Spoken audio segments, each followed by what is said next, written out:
Assalamualaikum warahmatullahi wabarakatuh. Perkenalkan, nama saya Alfio Triana Wardani. Saya dari Fakultas Ilmu Sosial dan Ilmu Politik Universitas Tulungagung.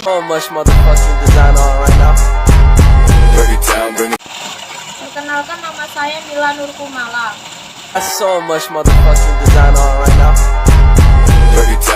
Perkenalkan, nama saya Muhammad Rizky Ardiansyah. Setelah ini saya akan menampilkan video dari kami tentang kekerasan seksual. So much motherfucking design on right now. Break it down, bring it back. Few moments later. Assalamualaikum warahmatullahi wabarakatuh. Waalaikumsalam warahmatullahi wabarakatuh. Untuk pertanyaan pertama saya, Pak. Oh, silakan. Ini dari jurusan apa ini? Jurusan fisik. Oh, jurusan fisik. Ya. Ya, Pak, semester 1. Oke. Bagaimana sih pendapat Bapak mengenai kekerasan seksual?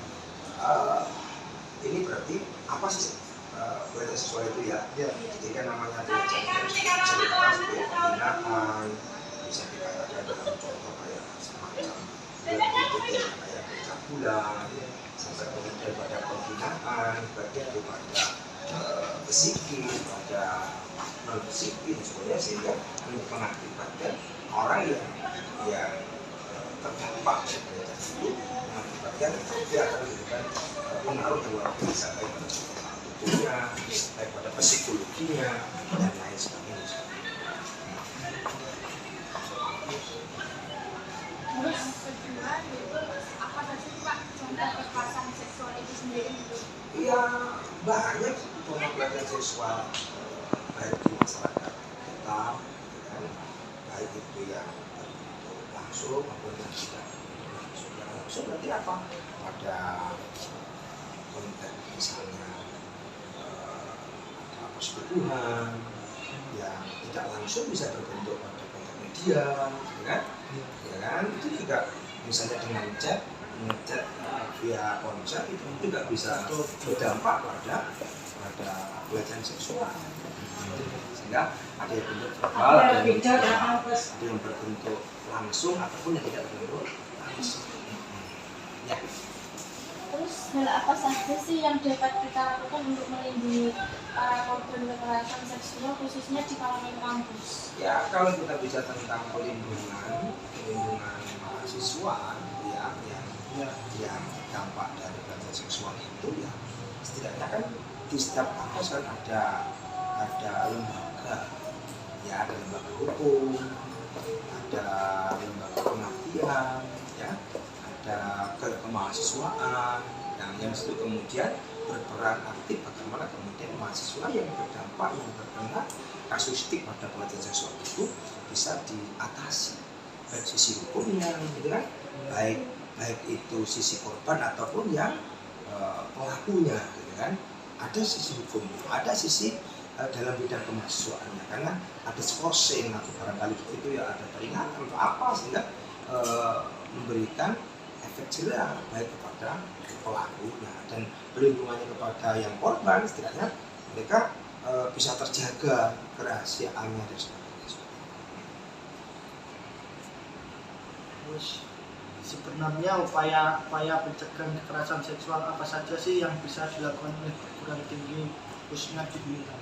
Ya, kalau bicara tentang pencegahan terkait dengan bagaimana tidak terjadinya pelecehan seksual, tentu saja konteks paling utama adalah peningkatan moral, peningkatan keagamaan. Kan? Nilai-nilai keagamaan ini penting agar kemudian orang mahasiswa utamanya dia tahu ini baik, ini buruk, ini berdosa, ini dosa, kan? Dengan bahasa keagamaan dia akan tahu rambu-rambunya, ya. Apalagi itu dalam konteks Islam sudah sangat dilarang, sangat dilarang oleh jahil. Ya. Ini yang terakhir, bagaimana hukum dalam Islam bagi pelaku kekerasan seksual itu sendiri? Ya, kalau dalam bahasa hukum ya sangat berdosa yang besar, ya, dosa yang sangat besar, karena Allah pun menggariskan kita ini dilarang untuk mendekati perzinahan, wala taqrabuz zina. Mendekati tidak boleh, apalagi sudah pada konteks pelakuannya sudah lagi berdosanya yang luar biasa. Ya, makanya kembali dari konteks hukumnya seperti itu dalam Islam sudah dilarang. Nah, pencegahan paling utama ya kita memberikan pemahaman agar kemudian bagaimana dalam ke masyarakat, utamanya ke kampus, kita akan tahu rambu-rambunya mana yang baik, mana yang buruk, mana yang benar, mana yang salah. Ya, Terima kasih, Pak. oke, selamat sukses mahasiswa. Ya, Mana kalau ada salah. ya, sip. Ya, sukses selalu. Ayo, ya, oke.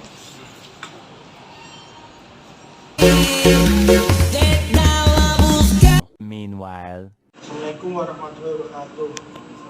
Perkenalkan, nama saya Muhammad Rizky Ardiansyah dan ini teman saya. Saya Afi Triana Wardani dan saya Nulan Kumala.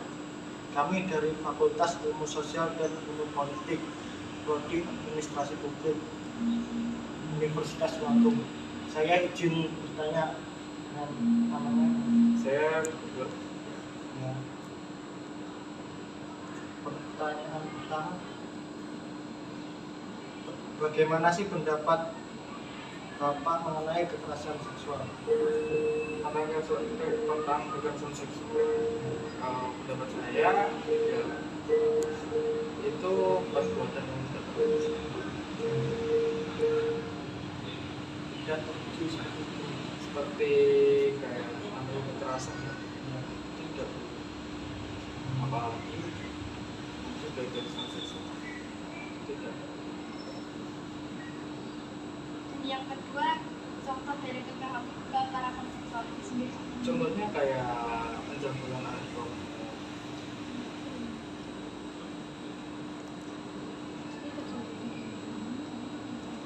Terus apa yang harus kita lakukan untuk melindungi para korban kekerasan seksual? Sebetulnya kita bisa melindungi Dengan cara dengan cara sebenarnya ada banyak bagaimana cara kita melindungi. Kalau dari pihak polisinya, Dari biasanya cara melindungi itu ada caranya satu kayak hindari pergaulan bebas, terus hindari circle pertemanan yang tidak itu penyebab bisa terjadinya. terus sebenarnya upaya pencegahan kekerasan seksual apa saja sih yang bisa dilakukan? Nah, poin itu satu Ya. harus berada di circle pertemanan yang positif, harus hindari perbuatan negatif, tiga positif. yang terakhir, apakah semua orang bisa menjadi korban dan pelaku berpolitik ini? Bisa, tergantung dari bagaimana kita menyikapi itu tersebut. Pola pikir. Nah, pola pikir.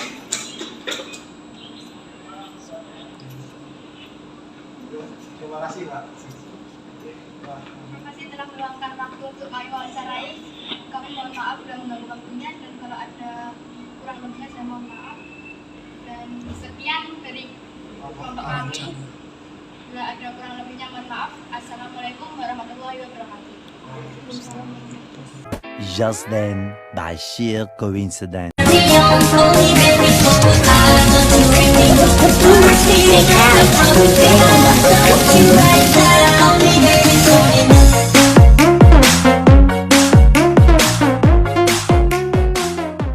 Next morning.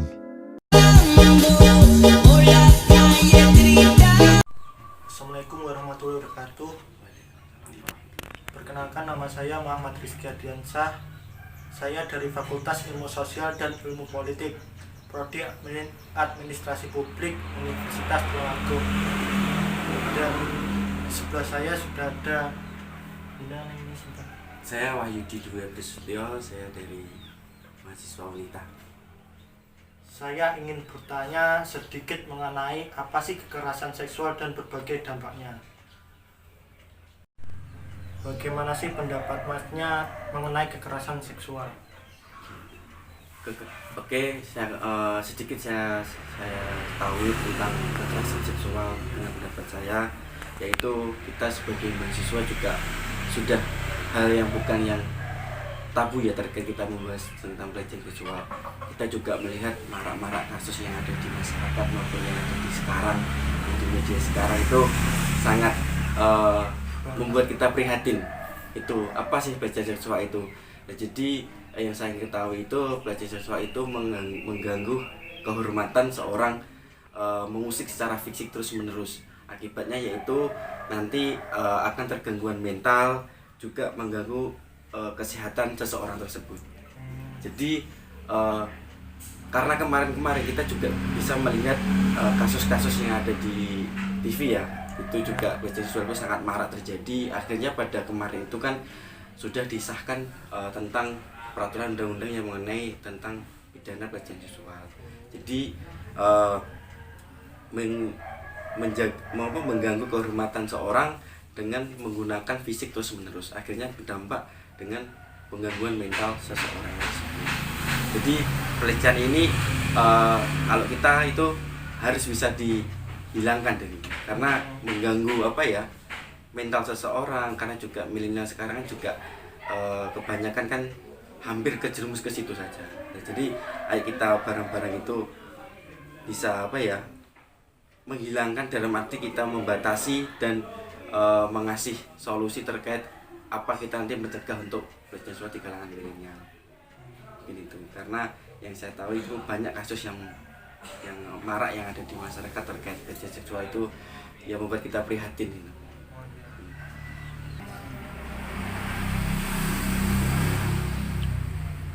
Mohon atau ya Allah. Contoh dari kekerasan seksual sendiri itu apa sih Mas kalau boleh tahu? Oke, yang saya ketahui contoh pelecehan seksual itu akan bermacam-macam. Kita juga bisa melihat ya itu juga mengganggu fisik seseorang terus menerus dan menyentuh, dalam arti dengan menyentuh apa yang tidak disukai dari si pelaku. Jadi itu menimbulkan traumatis. Karena pelecehan yang sesungguhnya itu adalah dia itu menyentuh secara fisik terus menerus, melukai fisik dan menyentuh yang dalam arti ngamputin ya kayak saru gitu. Ya itu kan akan menjadikan trauma terhadap si pelaku, si korban ini juga akan menyerang mentalnya si korban ini. Jadi kebanyakan kasus-kasus yang ada di kita lihat di Indonesia ini, kebanyakan itu adalah karena nafsunya itu tidak bisa terkontrol, akhirnya timbullah pelecehan seksual dengan melakukan penyentuhan maupun melukai fisik kepada korban, akhirnya menimbulkan trauma dan secara mental itu terganggu. Jadi kebanyakan kasus yang ada di masyarakat sekarang itu yang saya ketahui. Terus hal apa saja sih yang dapat kita lakukan untuk melindungi para korban kekerasan seksual khususnya di kalangan kampus? Oke, kalau yang saya ketahui, pendapat saya itu kalau kita melindungi tentang korban terhadap sudah menjadi korban pelecehan seksual, yaitu yang pertama kita adalah melindungi identitasnya beliau, karena identitasnya beliau itu harus kita jaga jangan sampai bocor kemana-mana, karena itu kan juga mengakibatkan nanti kalau sampai identitasnya itu bocor kemana-mana, jadi itu akan mengakibatkan si korban ini menjadi malu dan juga harkat martabatnya itu juga menjadi turun.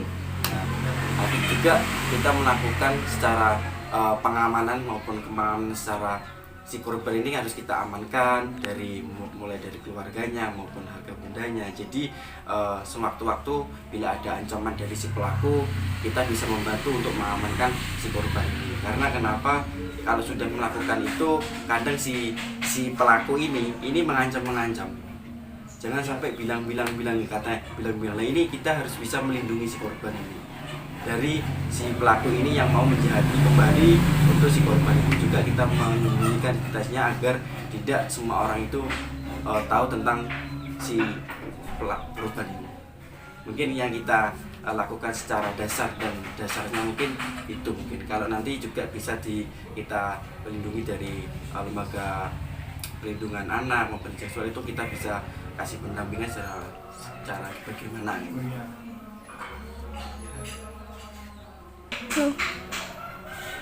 Sebenarnya upaya-upaya pencegahan kekerasan seksual apa saja sih yang bisa dilakukan oleh perguruan tinggi khususnya di Unita?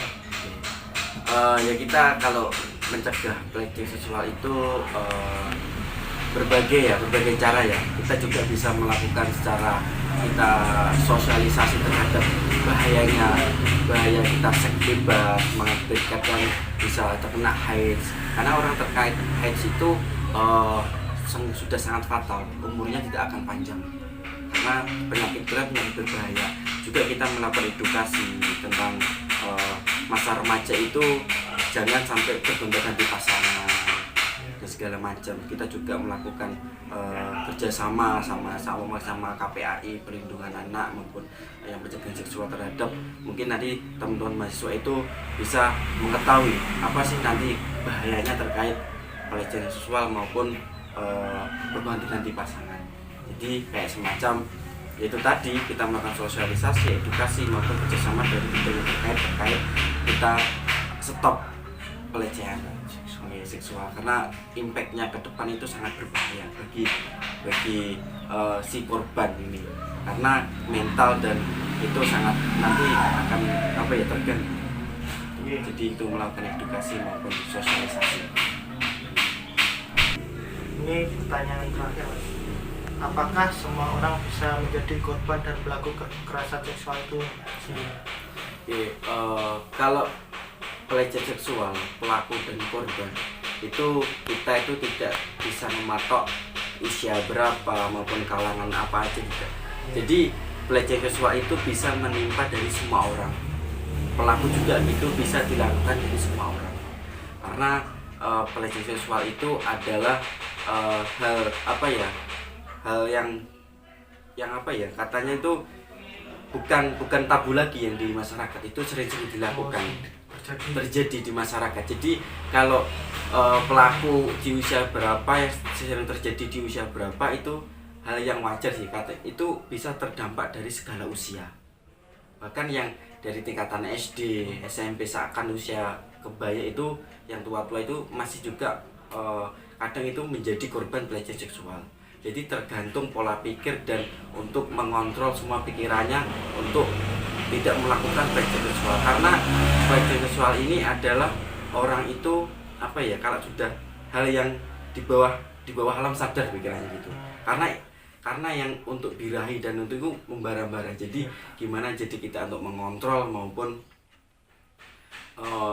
menahan agar tidak melakukan itu, dan juga berpikir panjang sebelum melakukannya. Karena yang melakukan itu bukan hanya usia SD, SMP maupun usia tua, mungkin semuanya juga bisa melakukan, juga bisa menjadi korban.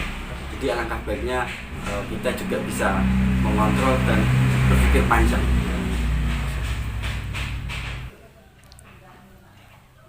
Sekian dari wawancara kami. Wassalamualaikum warahmatullahi wabarakatuh. Waalaikumsalam.